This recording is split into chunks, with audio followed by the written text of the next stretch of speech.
Today I want to talk about a really important topic that a lot of people have been asking me about lately, and that is, how do you move to Japan?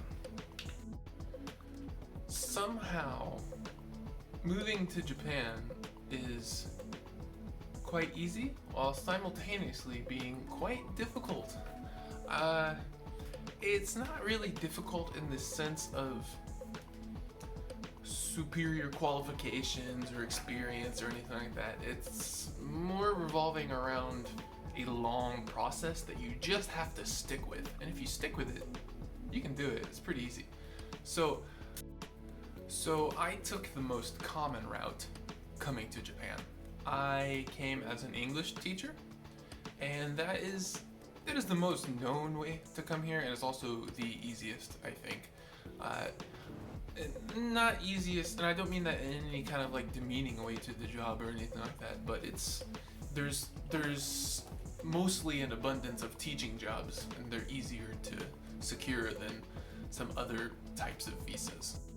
So essentially what you do is you want to come to Japan, so to get your visa you're going to need a bachelor's degree, you're going to need a clean criminal record, of course, and then you're going to need a company to sponsor your visa. Now the visa sponsorship, that's where the English teaching comes in handy. So there's so many dispatch teaching companies in Japan that will sponsor visas. Well, all of them do, because I mean they hire foreigners. And there's two types of these companies. There are companies that hire for dispatch companies that hire for ALTs, which are assistant language teachers. I'll talk about the differences in a minute, and Eikaiwa teachers.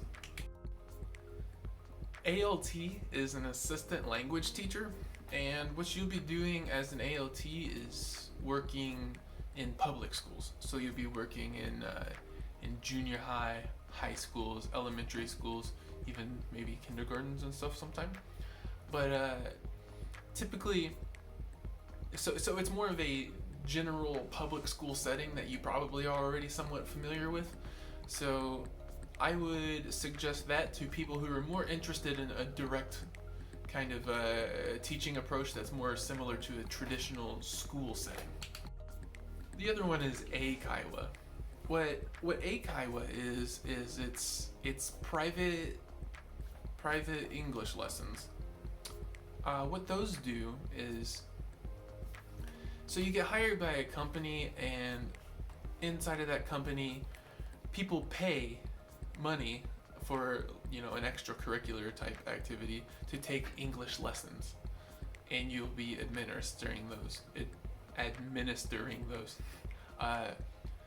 And the way that works is it's a little bit different, because in ALT when you get hired, you usually get assigned like a grade or a general vicinity, so elementary school, middle school, high school. Eikaiwa, you will have students that are literally anywhere from age 2 all the way to age 100. So it's a pretty wide variety. I came to Japan as an Eikaiwa teacher, and that's what I have the most experience with. And like I said, I taught. Sometimes I would have classes where I would have a class with a 2-year-old where I was singing and dancing to teach them, and then immediately after have to teach English to a very high-level English-speaking university professor or a doctor or something like that. And so you have to be really flexible with your teaching methods in order to do Eikaiwa. So those are the two choices for teaching companies. There's also university teaching. I'll talk about that in a second, but usually you have to have a master's degree and previous teaching experience to get that. But there is one company that does not require a master's degree. So some of the English teaching companies, I'm only going to list what are, in my opinion, the best ones. And I say my opinion, but I'm basing this off of Glassdoor reviews and word from other people that worked for different companies and teaching that I've met in my time in Japan, and internet reviews and salary is what I'm basing this off of. Internet reviews, Glassdoor mostly, salary, and vacation / working hours / that kind of thing. Number one, no matter who you ask, it's always going to be JET.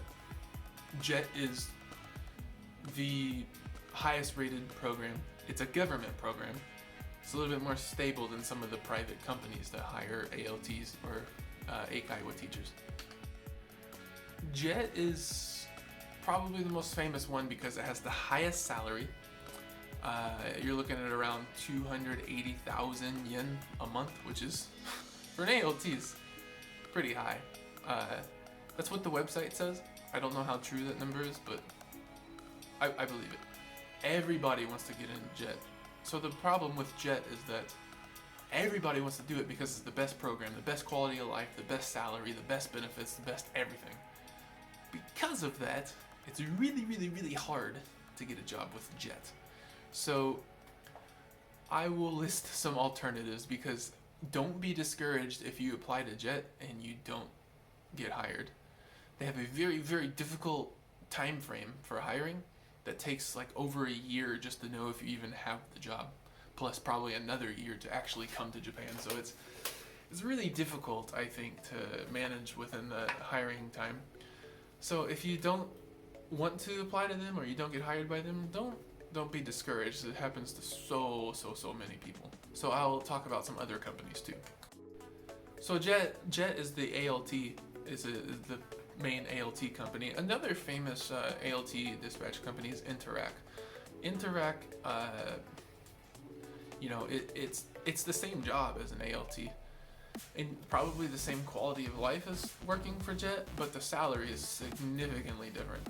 So you're looking, according to the website, it's anywhere from 2.4 million yen to 2.7 million yen salary, which is roughly 200,000 yen a month to 225,000 yen a month, which is pretty low, because of course this is all before taxes.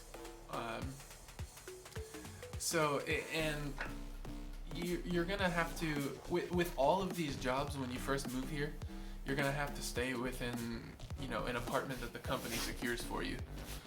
And the ones that they secure for you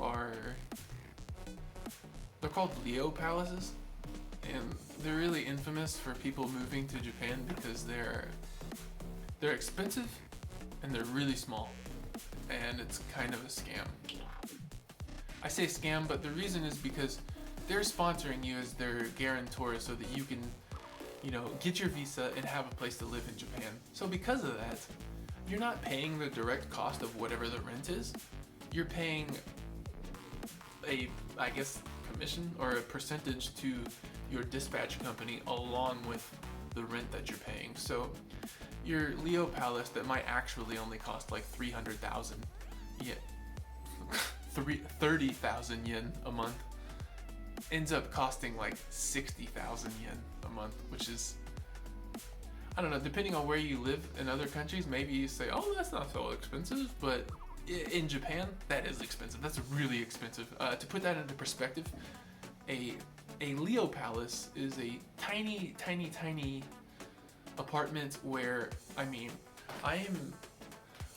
190 centimeters tall, and I weigh 105 kilograms. And in that Leo Palace, I could stretch my arms out like this and almost touch wall to wall. That's how small it was. So,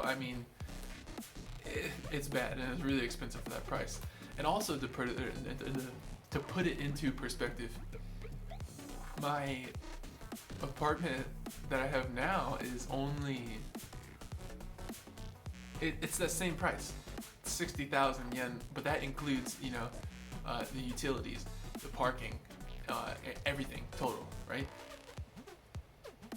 But it's 2 bedrooms and has 2 bedrooms, but it's a 2 LDK. in Japan. So living, dining room, kitchen, LDK. So a normal size apartment, which I think that is cheap, which it is. But to think that you'll pay the same price for a tiny Leo palace, which is like living in a closet almost, it's tough. But it's kind of what you have to do when you first come there. Anyway, I digress. Interac is another ALT company. Basically the same kind of work style as Jet, but the difference is the salary is lower. The good thing though about the salary is even though it's low, you have a lot of time off. So it might seem low, but it actually is not terrible because you're getting paid that amount now during your summer breaks, your summer breaks, your winter breaks like New Year's, and the national holidays. You're always getting paid the same monthly salary. Whereas a lot of other ALT companies, Jet, I'm not sure, but other ALT companies, they'll be like, oh, we'll pay you 250,000 yen a month, and you're like, great. But then when summer breaks and New Year's breaks come, you're forced to not work for, a month, 2 months, a few weeks, and they just don't pay you at all. So that's what happened to me at Eikaiwa. I was really shocked. It came time for a New Year's break, and I said, oh, I get 2 weeks vacation. That's awesome, right? I was like, oh, I'm excited. And then they said, yeah, blah, blah. And then I said, we don't get paid for that break. I said, what? I have to stay at home for 2 weeks and I don't get paid at all? And I was like, no. Like, oh, but we give you a holiday bonus. A holiday bonus was like $200, which is like, the salary that we would make in like 2 days. So it's, watch out for that. The next company, Aeon. Aeon is probably the most famous Eikaiwa because now the good thing about Aeon, you work your 40 hours a week and you get, it's typical Eikaiwa work. You show up, you teach lessons individually for groups anywhere from like 1 to 5, 6 people maybe, and then any age from 2 to 100, which keeps it interesting in my opinion. The big difference is Aeon, their salary is 270,000 yen a month, which is really high. I think that's a pretty good salary. I'm a kacho at a company, a manager at a Japanese company right now, and that's almost how much I make. So I mean, that to make that starting out from a dispatch company, that's really good. Plus, there's potential for overtime.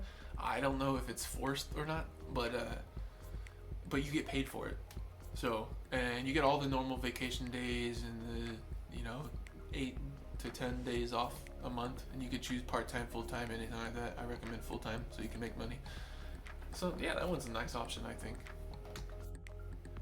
ECC is the next one, which is an Eikaiwa. I don't really know too much about ECC.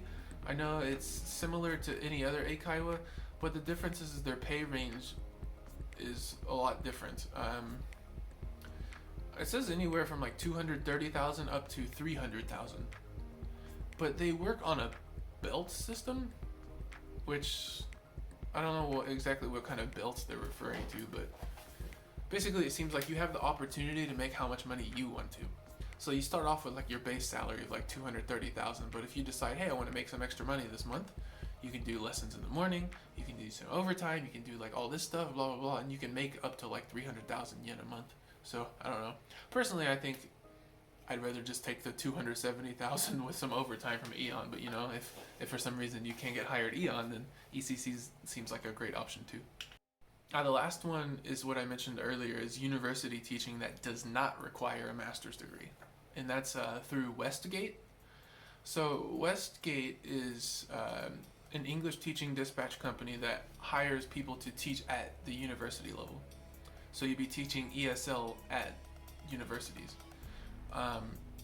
This one is the highest pay, I think, aside from Jet. It's 275,000 yen a month, which is really, really high. And you get to teach in a university, which I think sounds great.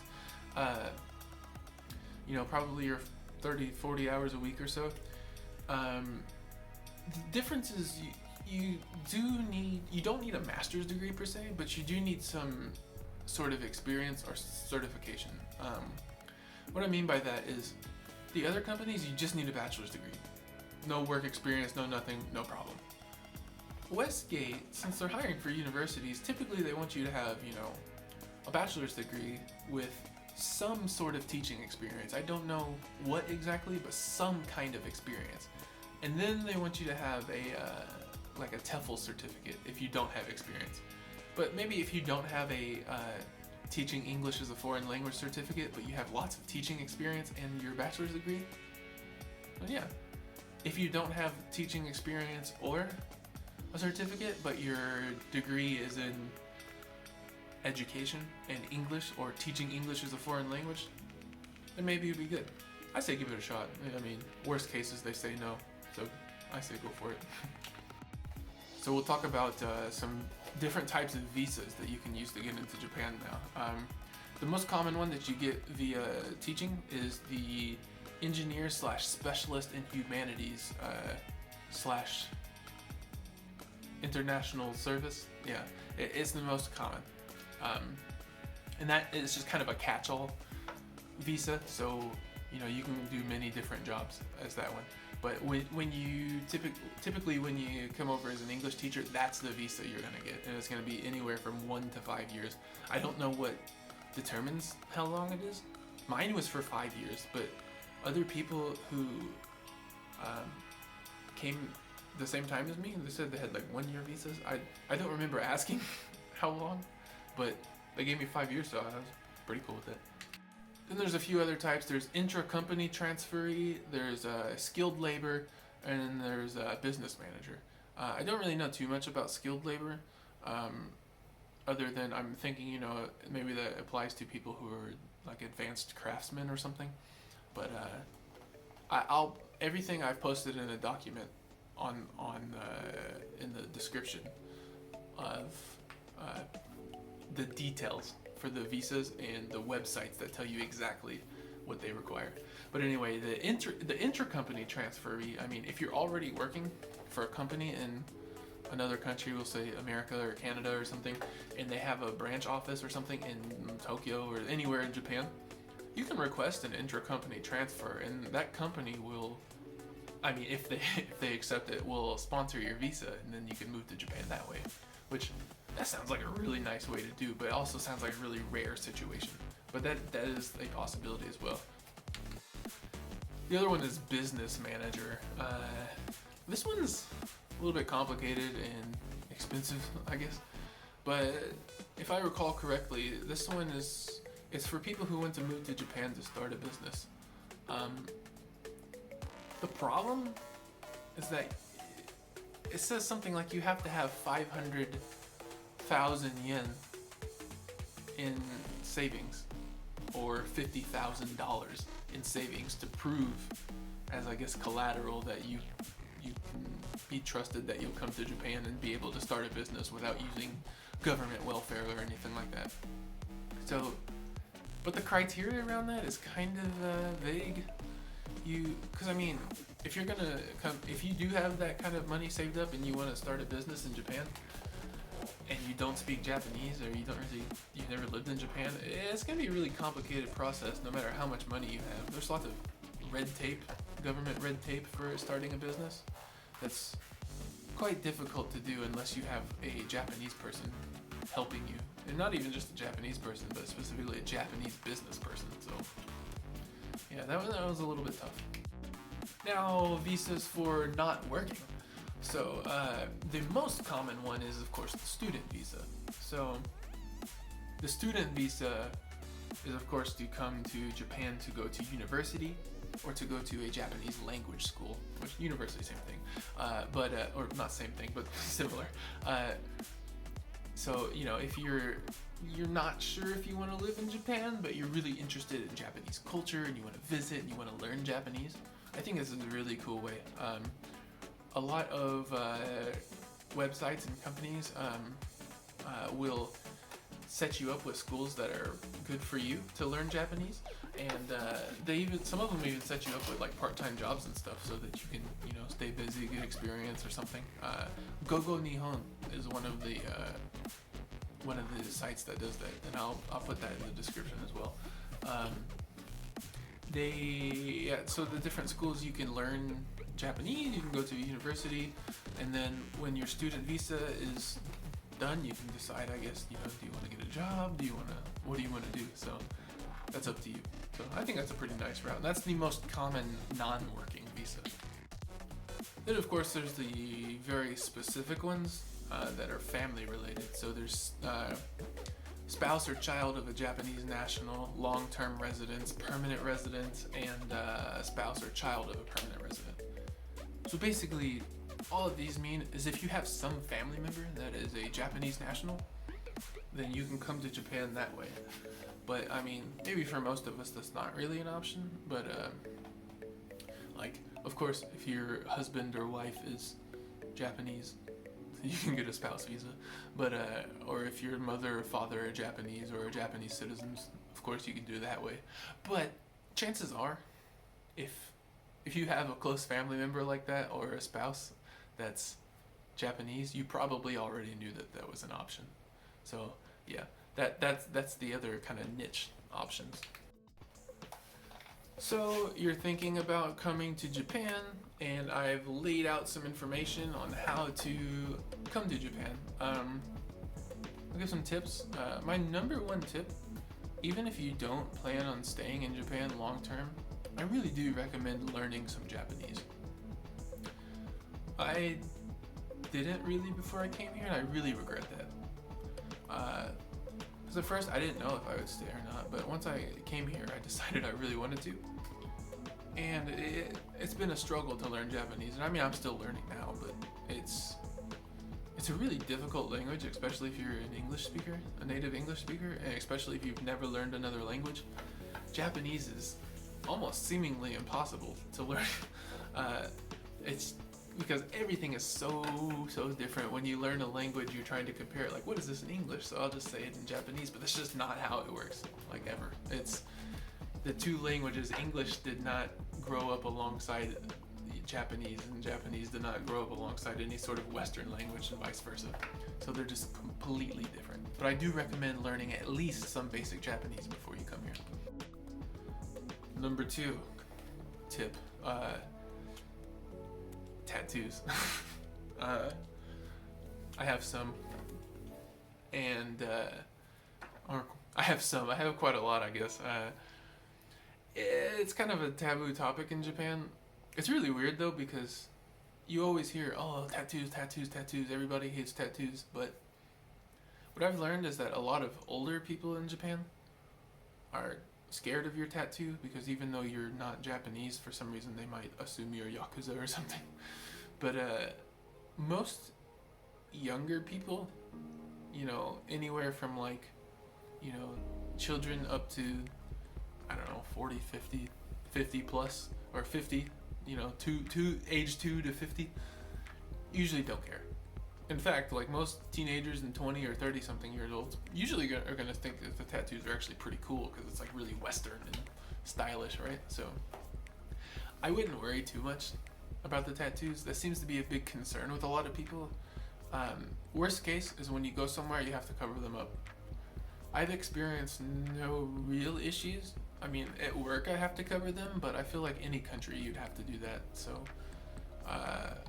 when I went to the gym, I had to cover my tattoos, which is quite annoying, but I would just wear a arm sleeve, like a neoprene arm sleeve that you buy at any sports store, and cover it up. That's what I do at work too. It's totally fine. And for onsens, I mean, you just have to find a private onsen. You can't go to public onsens. So that's about it as far as tattoos. I wouldn't worry too much about it. Tip number 3, do some research on Japanese culture before you come here. It's very, very different from any sort of Western culture, and you'll find yourself quite embarrassed a lot of times if you do things wrong or mess up. And all of that can be helped by doing some simple research, watching, some other YouTube videos of Japanese etiquette and things like that. So yes, that has been a quick explanation of how to come to Japan. So I hope that the information was useful. I'll post links in the description, and I'll also post a PDF document with basically a transcript of everything that I said, so you can see it visually and weigh your options yourself if you want it. Don't worry, it's free too, or not charging anything. It's just a PDF or a link or something I'll put maybe.